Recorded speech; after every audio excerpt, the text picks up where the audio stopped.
All right, Dan, it seems like the offensive line has been plagued by penalty issues this season. Kind of what needs to happen, whether it's preparation before the game. How do you try to limit that going forward? Because it's been a real big issue. I just say we just need to handle adversity better. Just continue to fall back on the training that we do have, and just continue to move on to the next play and understand that if they do happen, that we can't just keep doing it. We continue to shoot ourselves in the foot, so we got to just figure out how we can get better at that.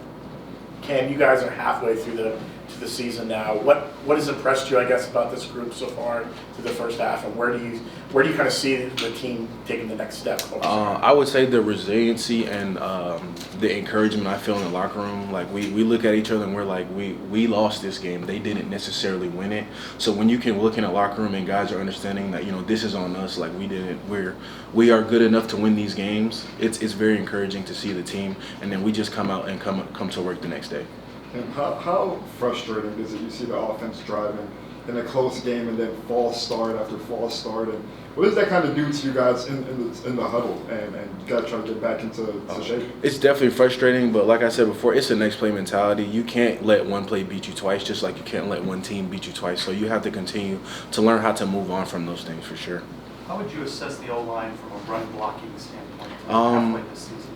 I feel like we're gelling together. We've been rotating some guys, so it's been good to get those reps with each other, especially in a game. There's nothing like real game reps. I feel like we're getting to a point where we can communicate and do what needs to be done every play. There were 2 drives in that game there that combined for 36 plays. You guys had 40 minutes time of possession. For one, does at some point fatigue kind of start again where that mental game gets involved? I would say it does, but at the same time, we've been training since January for this. So when you're tired and you can look over across the ball and see that person's more tired than you are, it makes you go harder that next play for sure. And I saw that smile. Like, there is some element, obviously, we've talked about penalties. Obviously, it wasn't perfect, but as an O-lineman, there's some pride to be said that you controlled the ball that far. How valuable is that? It is. It's good when you come off a field, and you just had a 22 play drive, and obviously it's better to come up with points. But when you're on the field, just executing like that, play in and play out, it's encouraging because you know that you can do it. We just have to figure out how to finish and how to execute at the end of those drives. Since the first game of the year, you guys have kind of rotated guards. I know you and Jabari have kind of gone on the field at similar times, and Guard and Keegan have been out there. Mm-hmm. How has that rotation worked, and how have you guys kind of adjusted to those split reps? I feel like it's been good. Both groups are just adjusting to when your numbers called, you go out there and execute. At the end of the day, we're out there to score points, and if it's me and Jabari or Guard and Keegan in there, it does not matter. At the end of the day, it's the result is what's important for sure. One thing I noticed with some of the runs last time is there was a little open space later before the tackle was able to get made. How are you guys able to kind of keep the blocking up the longer the play goes on and keep holes open? If you want me to be honest, I couldn't tell you. I just hit someone to keep my feet running. But there's drill work for that.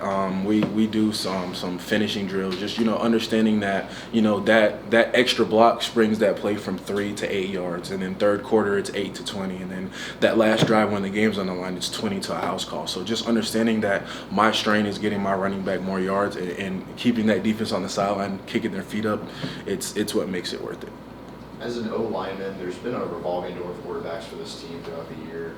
How do you keep chemistry with those guys, and what have you seen from each of them? Just talking to them. You just got to lift your quarterbacks up. They're in a battle just as much as we are. So just understanding that whatever a quarterback coach puts out there, it's our job to protect for them. It's our job to make them feel comfortable so that they can go out there and execute at the highest. You guys have had chances in these 3 Big 12 games, just whatever it is, can't pull them out. How important is it to get a win this week against West Virginia? They're a rebuilding team, much like UCF. It's at home. You guys definitely feel like you've turned the corner. So how important is a win this Saturday? I'm going to echo what Coach Frost said about that. It's just another game, but obviously a win is important. But it's just another game. We got to come into work, have a good practice tonight, and then have 2 good practices on Tuesday and Wednesday, and then we'll feel great going into Saturday. Obviously, like earlier we mentioned how some drives were just cut short from penalties. Just how do you kind of just fix that just going into the week? And how do you just keep a positive mindset going into the rest of the week? Just continuing to stay disciplined and execute, when things get tough, when we do get tired in practice, just remember that, that's why we're doing this practice. That's why we're doing these plays, this drive, just to understand that, we have to continue to execute, play in and play out for sure. What's your confidence level the team can turn it around? Extremely high. Like I said, when you're going into a locker room and guys are very encouraged that, they didn't necessarily beat us, but we lost. Those are things that we can control. So when we control those things, we're going to be a very hard team to stop. Coach talked a little bit about the impact still being felt with the loss of Coach Clark. How about for you guys? Is it still something that maybe kind of hangs on the room a little? Yeah, it's something that we're still working through. I would definitely say football has kind of helped us because we've had something to kind of take our attention away from it. But there are times where it does hit a little harder. So I would just say we have to continue to lean on each other. I feel like that's there's a reason why this team was put together, and God has a plan, and sometimes that. That loss was made to bring this team together and help us to, lean on each other. So that's what I'd say about that. It's tough to follow that up with a football question, Cam, but let me go with this. We did talk about the penalties a little bit. You heard Coach Frost talk about reps. From an individual player standpoint, is there something you do or something you guys go over in practice? I don't know if it's herbal tea, meditation at night, whatever it is, man, but is there something extra you're doing or the team is doing in practice to focus on reducing penalty numbers? Just making it an emphasis, when we do go through drills, when we do go through things, like if someone makes up, we kind of, let them know that this is why this is happening so we can continue to improve on that for sure. What has Coach Hope brought to the room so far? I'd say an unbelievable amount of energy. He's excited to be back out there.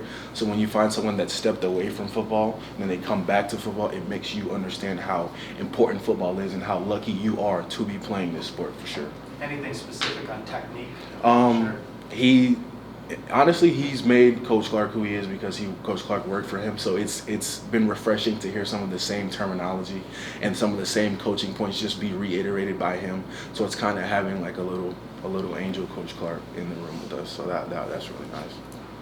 Cam, Coach Frost talked about how the fight of this team has been really incredible so far this season. You're at your fourth chance to get your first Big 12 win this weekend. How do you guys just kind of keep that fight going so far? Like I said before, the encouraging aspect of we are losing these games, not the other team necessarily winning. We are shooting ourselves in the foot and not executing. That focus and that grit is going to help us to reduce those mistakes and come out with a win for sure. All right, thanks, Cam. Thanks, Cam. Thank you. Thank you.